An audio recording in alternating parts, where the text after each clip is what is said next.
Maare Tulde, viajeros y viajeras de mundos lejanos.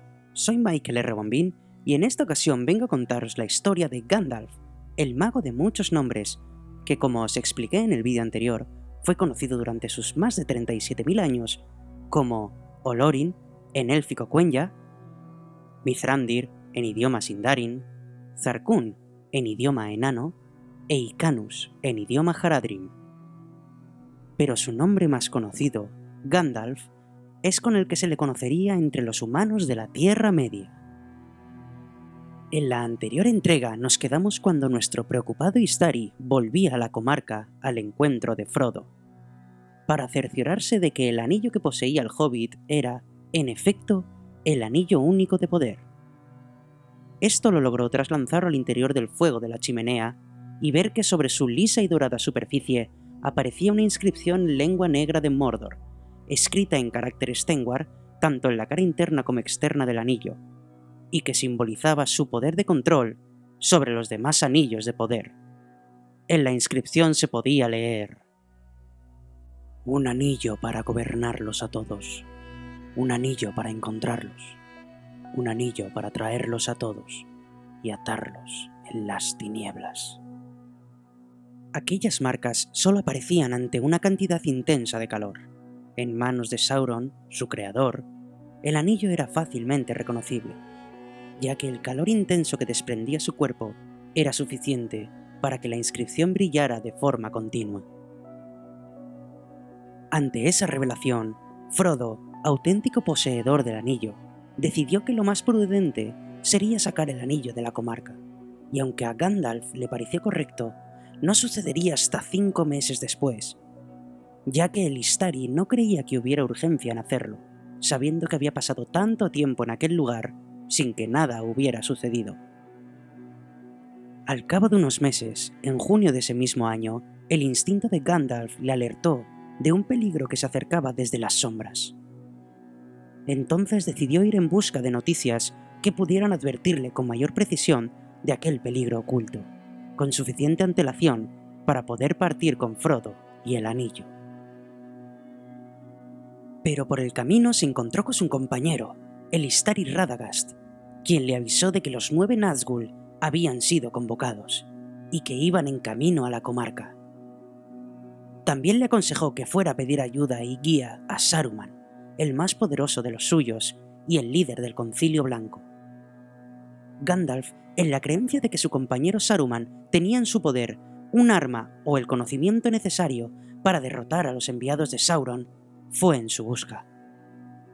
Pero antes de partir, a su encuentro le pidió a Radagast que enviara todos los pájaros y las bestias hacia Orthanc, la torre que se encontraba en el centro del anillo de Isengard, donde moraba Saruman, para dar la noticia al Mago Blanco.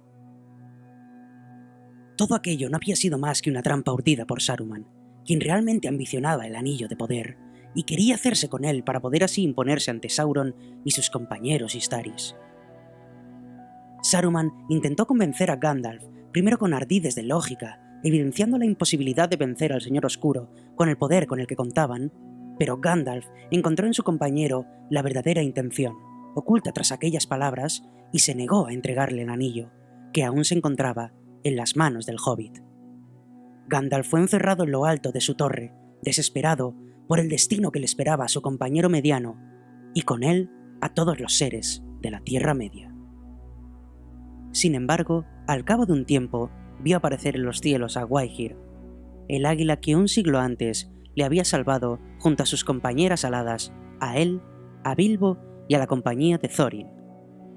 Su llegada se debió a que Radagast, desconocedor de la conjura de Saruman, había enviado a los animales a que dieran la noticia de la aparición de los Nazgûl y su marcha en dirección a la comarca.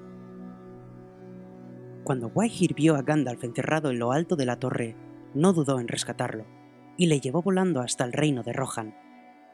Allí, Gandalf fue testigo de que el mal había arraigado en el corazón del rey Theoden, quien desoyó las advertencias del mago gris y le conminó a tomar el caballo que quisiera para que saliese de Rohan.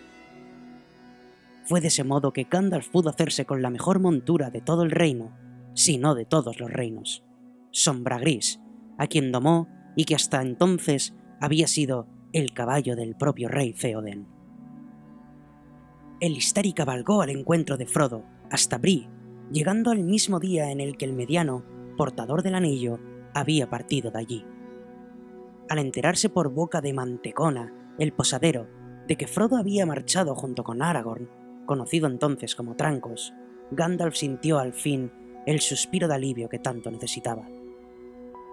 Tras la primera noche de descanso en mucho tiempo, cabalgó hasta Amon Sul, cerca de la comarca, lugar en el que los 9 espectros del anillo, que no habían logrado atrapar a Frodo, le esperaban.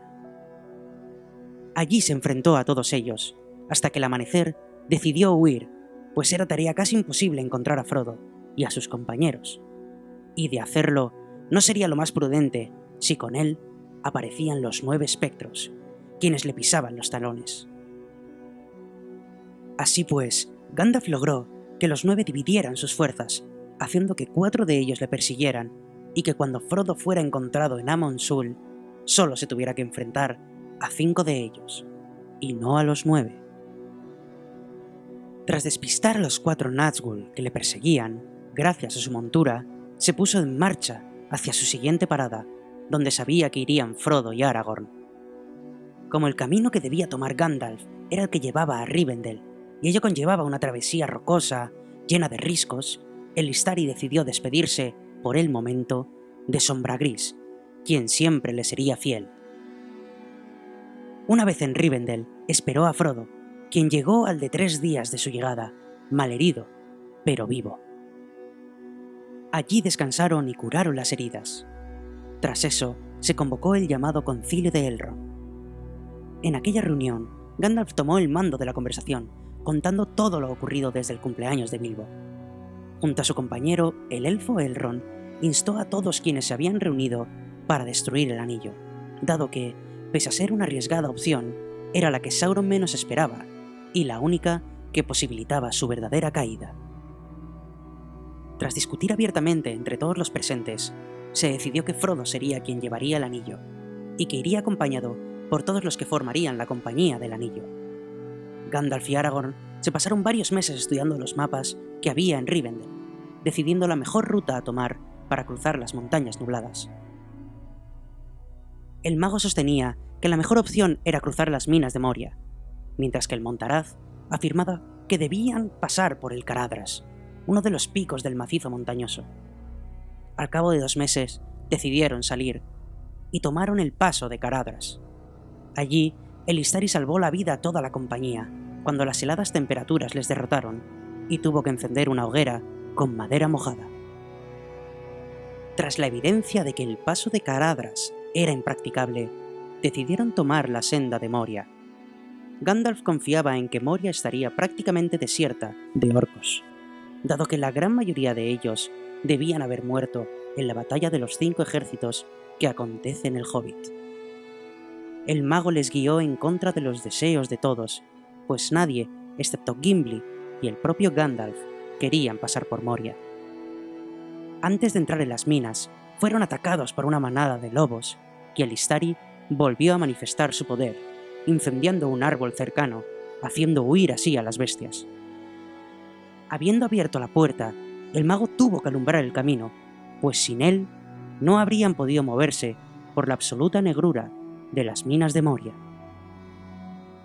Al encontrar la tumba de Balin, fueron rodeados por una gran cantidad de orcos, y cuando parecía que los habían vencido, haciéndolos huir, entendieron que lo que les había hecho recular no era otra cosa que un Balrog, uno de los demonios de la Primera Edad que había despertado de su largo descanso en las profundidades de la tierra. La compañía huyó, hasta que Gandalf tuvo que enfrentarse al demonio en el puente de Khazad-dûm. Allí, Gandalf invocó su poder, logrando derruir el puente y al Balrog con él. Sin embargo, el mago fue atrapado con el látigo del demonio, que tras alcanzar su pierna, le hundió con él en el abismo. Ambos enemigos cayeron durante mucho tiempo, luchando entre ellos sin cuartel, mientras duró la caída, la cual fue a dar a un agua tan profunda como fría. Los contrincantes no cesaron la lucha, mientras que el demonio le agarraba intentando derrotar al Istari. Este le acuchillaba sin cesar con su espada, en un encarnizado y furioso enfrentamiento. El Balrog, viéndose acorralado, huyó por unos túneles que se abrían a su alrededor, tan antiguos como el propio demonio. Gandalf, que no sabía la manera de salir de aquel lugar, decidió seguir a su contrincante, que se encontraba tan herido como el mismo mago. Le persiguió, subiendo por los túneles que dieron a una escalera interminable. Al final de la eterna subida, se encontraban en la cima del monte Celesdil. Allí, ambos enemigos se enfrentaron por última vez. La lucha fue épica, y se dijo que se habían escuchado truenos, y habían estallado relámpagos que se envolvían en llamas y lenguas de fuego. Gandalf logró derrotar al Balrog, que cayó muerto en el yermo y helado paraje. Sin embargo, el Istari también había sido herido de muerte tras el épico combate, y fue así que Gandalf el Gris murió, para nunca más abrir los ojos. La esperanza se había perdido. El gran Istari, amigo de los inocentes, y el último de los 5 compañeros que no había cejado en su misión primigenia, había desaparecido. La muerte de Gandalf, más allá de la tragedia de ser la pérdida de un ser de luz, era la tragedia del futuro de la Tierra Media. Esto se debe a que era el único capacitado para capitanear o guiar en una defensa o un ataque contra Sauron. Sin él, toda esperanza desaparecía. 19 días. Ese fue el tiempo que tardó en hacer aparición un nuevo ser. Uno que no se trataba de Gandalf, al menos no el Gris. A su vuelta, el Istari no era el mismo, y explicado con sus palabras: me envolvieron las tinieblas y me extravié fuera del pensamiento y del tiempo, y erré muy lejos, por sendas de las que nada diré. Desnudo, fui enviado de vuelta durante un tiempo hasta que llevara a cabo mi trabajo. Los Valar habían enviado a los 5 Istari para que llevaran a cabo la misión de guiar y proteger a los hijos de Ilúvatar de la sombra de Sauron. Sin embargo, la muerte de Gandalf, el último de los 5 que estaba llevando a cabo la misión, significaba el fracaso de la misma. Por ese motivo, Ilúvatar, el Dios Supremo, creador de todo, hizo suya la misión de la que hasta entonces nada había tenido que ver. Por tanto, Ilúvatar, aceptando el sacrificio de Gandalf, le devolvió a la vida, pero con una sabiduría y poder renovados, para que así pudiera hacer frente a Sauron y que lograra proteger a sus hijos. Desde entonces, Gandalf nunca volvería a ser el Gris, pues ya no era aquel que fue. Desde ese momento, solo existiría Gandalf el Blanco. Con el poder y la sabiduría aumentados, Gandalf el Blanco os conmina a dejar una suscripción para este vuestro humilde narrador. ¿Y quién sería capaz de llevarle a la contraria, habiendo vuelto iluminado? Tras aquella inesperada acción, y estando en el mismo lugar donde había fallecido, pues allí había sido devuelto, Waihir, el señor de las águilas, le volvió a rescatar por petición de Galadriel. Fue llevado por el águila hasta el hogar de la dama de Lothlórien, donde recibió de sus manos ropa blanca para que se vistiera acorde a su nuevo nombre. Poco tiempo después, Gandalf viajó hasta Lórien, donde se volvió a encontrar con Sombra Gris, a quien llamó con el pensamiento, y desde aquel momento, montura y jinete jamás volverían a separarse. Entonces se dirigió a Fangor, donde vio que Merry y Pippin seguían con vida y al cuidado de Bárbol. Al de un tiempo se encontraría con Aragorn, Legolas y Gimli, quienes, siguiendo el rastro de los 2 hobbits, creyeron enfrentarse en un principio a Saruman. Fue entonces que decidieron partir a Edoras, en Rohan, donde Gandalf sanó a Theoden de la sombra que le nublaba el juicio y descubrió al enemigo que se escondía en casa, Grima. Tras aquello, Theoden liberó a Éomer, congregó a sus huestes y se dirigió a destruir la amenaza que Saruman constituía en los vados de Isen. Sin embargo, cuando se hallaban en camino, se encontraron con un mensajero que les dio la noticia de que los vados habían caído y que todos los hijos de Rohan, supervivientes, se habían replegado hasta poder guarecerse en el abismo de Helm. Así, el ejército, por orden de su rey, se dirigió a la inexpugnable fortaleza. No así Gandalf, quien a galope, haciendo uso de la velocidad de su montura, cabalgó hasta Isengard, donde pidió ayuda a los Ents. En el camino de vuelta, pudo también reunir a todos los efectivos supervivientes que se encontraban desperdigados por el Folde Oeste. Gandalf llegó al abismo de Helm justo a tiempo, cuando el rey Theoden hacía la última carga contra las horrendas criaturas que rodeaban las murallas. El mago, acompañado de los supervivientes Rohirrim y los subcornos convocados por Bárbol, lograron masacrar al ejército de más de 10.000 efectivos enviados por Saruman. Fue así que Gandalf logró liberar al rey Theoden de una muerte segura, trayendo de nuevo la esperanza a sus corazones. Una vez liberados, volvieron hasta Orthanc, la torre de Saruman, donde se encontraba recluido. Allí, el mago encerrado en su torre intentó quebrar sus mentes, pero nada logró, y tras rechazar la petición de Gandalf de quedar libre, éste le rompió la vara, demostrando la superioridad de su renovado poder. Cuando se marchaban, dado que el tiempo apremiaba, debido a que Gandalf sabía que Gondor corría peligro, Grima trató de golpear a alguien con la Palantir, lanzándola desde el balcón, pero falló, y esta fue recogida por Pippin. Gandalf descubrió que era una Palantir cuando vio que Pippin la observaba a la noche y se conectaba con la que tenía Sauron. Se aseguró de que Pippin no había contado nada de interés al Señor Oscuro y devolvió la Palantir a Aragorn, su legítimo dueño. Entonces el mago marchó a Gondor. A su lado viajó Pippin, por precaución, ya que no quería que se viera tentado a volver a mirar por la esfera. Al llegar a Minas Tirith, Denethor, el senescal, interrogó durante más de una hora al hobbit que acompañaba a Gandalf. Sin embargo, el mago no obtuvo restricción alguna, pudiendo asistir a los consejos o pasear por donde quisiera. Allí esperaron hasta la vuelta de Faramir, quien había rendido Osgiliath. En esta ocasión, Gandalf demostró de nuevo su poder, y se enteró por boca del mismísimo Faramir de que Frodo y Sam seguían vivos y se dirigían a Mordor por el paso de Cirizungor. Tras aquello, Faramir volvió a Osgiliath para intentar detener la imparable marcha de la sombra, y Gandalf salió tras él. Cubrió la vuelta de las huestes y volvió una segunda vez para intentar salvar la retaguardia en la que Faramir sería herido de gravedad. Definitivamente, Osgiliath había sido vencida, y el ejército de Sauron avanzó por el Pelennor hasta llegar a las puertas de Minas Tirith, donde se inició el asedio. Denethor había capitulado, perdiendo el mando y la esperanza, y fue Gandalf quien a lomos de Sombra Gris preparó la defensa y el contraataque de la ciudad.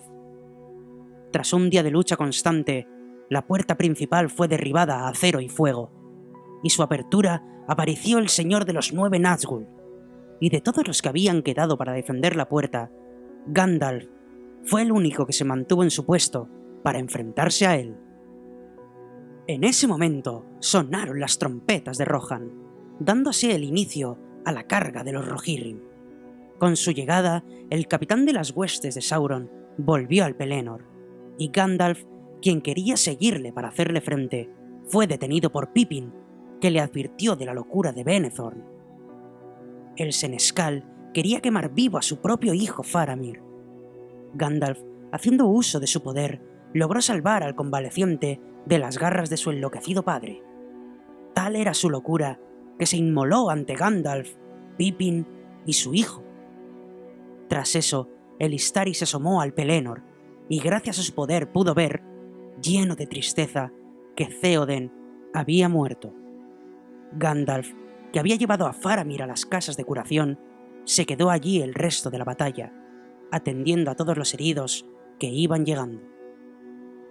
Al día siguiente del enfrentamiento, reunió a Aragorn, Éomer, Imrahil y a todos los hijos de Elrond para hacer frente a Sauron en Mordor, logrando que el Señor Oscuro vaciara la tierra que debían cruzar Frodo y Sam y mantuviera el ojo lejos de la pareja y fijo en ellos, el último reducto de confrontación que quedaba en pie.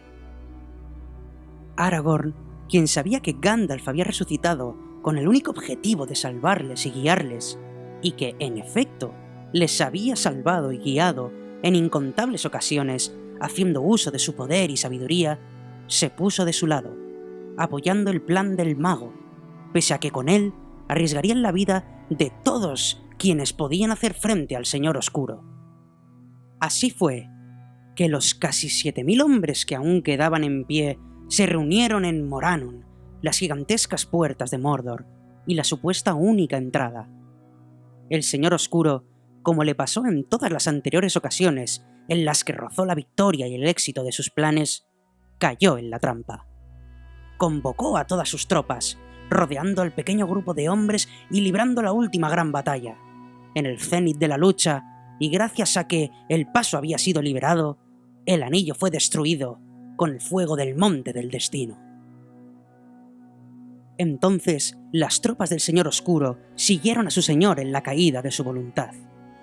Tras la victoria, Gandalf, con la ayuda de Gwaihir, salvó a Frodo y a Sam del abrasante final que les esperaba en el Monte del Destino. Habiendo rescatado a los pequeños hobbits, todos se dirigieron a Gondor, donde Gandalf coronó a Aragorn en su legítimo trono. Estaría presente tanto en la boda de este con Arwen, así como en el funeral del rey Theoden. El Istari, con el corazón ya libre de toda carga, decidió ayudar al rey en los primeros pasos como gobernante y plantó un nuevo árbol blanco en el patio de Minas Tirith. Tras eso, acompañó a los hobbits hasta Bree, donde se separaría de ellos para ir a Bosque Viejo a hablar con Tom Bombadil. Mucho se ha elucubrado al respecto de esa conversación. Una de las teorías decía que, después de sus largos trabajos contra Sauron, que también fue uno de los Maiar, parecía querer sentarse junto a una pipa y tener una larga discusión y reminiscencia con alguien más como él, alguien que recordara los viejos tiempos. Hay muy pocos seres en la Tierra Media que podrían satisfacer ese hambre, y Bombadil era uno de ellos. Otra muy conocida decía que Gandalf fue para avisar a Bombadil de que había terminado con su misión, y que le diera el visto bueno y así poder marchar a Aman junto a sus hermanos. En cualquier caso, la tarea que le había sido encomendada ya se había cumplido. Su última acción en la Tierra Media, actuando como representante de los propios Valar, fue conceder a Bilbo y a Frodo el honor de acompañarle a las tierras imperecederas como compensación tras el sacrificio mostrado. De este modo, Gandalf embarcó en los puertos grises, y junto a él no solo viajaban Frodo y Bilbo, pues también les acompañaban Elrond, Galadriel y su fiel montura, el digno Sombra Gris. Al fin regresaba a su hogar, tras varios milenios vagando en pos de una misión ya cumplida, habiendo liberado a la Tierra Media de la oscuridad y la sombra, dejando tras de sí la tercera edad y ofreciendo un futuro esperanzador a los hombres. Volví a casa el único de los Istaris que había realizado su labor, siendo el maestro, el guía y, en definitiva, el salvador de la Tierra Media. Aquí termina la segunda y la última parte de la vida de Gandalf. Cerramos de esta forma la historia del mayor personaje de todos los que poblaron la ya mítica historia de Tolkien, el Maiar, el Istari, el Mago Gris y el Mago Blanco, Olorin, Mithrandir, Zarkune y Canus, pero ante todo y por siempre, Gandalf. Dejad en los comentarios qué personaje o curiosidad del Señor de los Anillos queréis que traiga al canal, y puede que vuestro deseo sea más de la mitad de lo que la mitad merecéis. Dadle amor al vídeo y suscribíos para más si os ha gustado. Y por último, no os diré no lloréis, pues no todas las lágrimas son amargas. Gracias por vuestro tiempo y hasta la próxima.